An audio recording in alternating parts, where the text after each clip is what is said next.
আমরা কিছুক্ষণ আগে কেএফসি থেকে একটা বাকেট অর্ডার করেছি। এই ছিল সেই বাকেটটা। তো এখানে ছিল হচ্ছে 4 piece chicken broast, 4 piece chicken strip এবং 8 পিস হচ্ছে চিকেন উইংস। তো বাকেটটা হাতে পাওয়ার পর আমি যখন ওপেন করলাম, দেখলাম যে আমাদের এখানে 2 পিস চিকেন উইংস কম।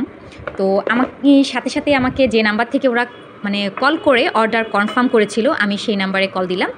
আর উনি সরি বললেন। আসলে জিনিসটা আমার কাছে খুব খারাপ লেগেছে, কারণ হচ্ছে আমরা ট্রাস্টের ভিত্তিতেই অনলাইন অর্ডার করে থাকি। আর সেটা যদি ভেঙে যায় তাহলে দেখা যাবে পরবর্তীতে অর্ডার আমরা করব না। আর সবচেয়ে বড় ব্যাপার হচ্ছে এখানে ভুল হতেই পারে। উনি যেহেতু বললেন সরি এবং বাকি পিস উনি পাঠিয়ে দেবেন। আর হচ্ছে যে যেহেতু এই মানে কেউ প্যাক করে বা আনে, সব দিকে আসলে খেয়াল করে গুনে সব কিছু প্যাক করাটা আমি কেএফসিকে রিকোয়েস্ট করব যে এই প্যাকিংয়ের ব্যাপারে এবং ডেলিভারির ব্যাপারে ওনারা যেন আরেকটু সতর্ক হন। কোনো অর্ডার প্যাকিং করার সময় এবং রাইডারকে দেওয়ার সব কিছু ব্যাপারে আরেকটু কেয়ারফুল হতে হবে, যেন পরবর্তীতে এ ধরনের ভুল না হয়ে থাকে। আর সবার কাছে আমি রিকোয়েস্ট করব, আপনারা সবাই কখনও এরকম অর্ডার করলে একটু চেক করে নেবেন। আর আজকে আমি বাসায় বানিয়েছি পটেটো ওয়েজেস চিকেন ফ্রাই এর সাথে খাওয়ার জন্য।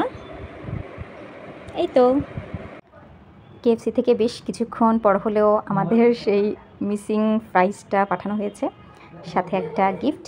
এটাতে আছে ফ্রেঞ্চ ফ্রাইস আর এটাতে chicken fry. Extra gift, extra fries না দিয়ে বরঞ্চ সঠিকভাবে যদি প্যাকিং করা হয়, এতে আমি সবচেয়ে বেশি হ্যাপি হব। থ্যাঙ্কস কেএফসিকে আমার ট্রাস্ট রাখার জন্য। আর আমি খুব শীঘ্রই আবার কেএফসিতে অর্ডার করব ইনশাল্লাহ।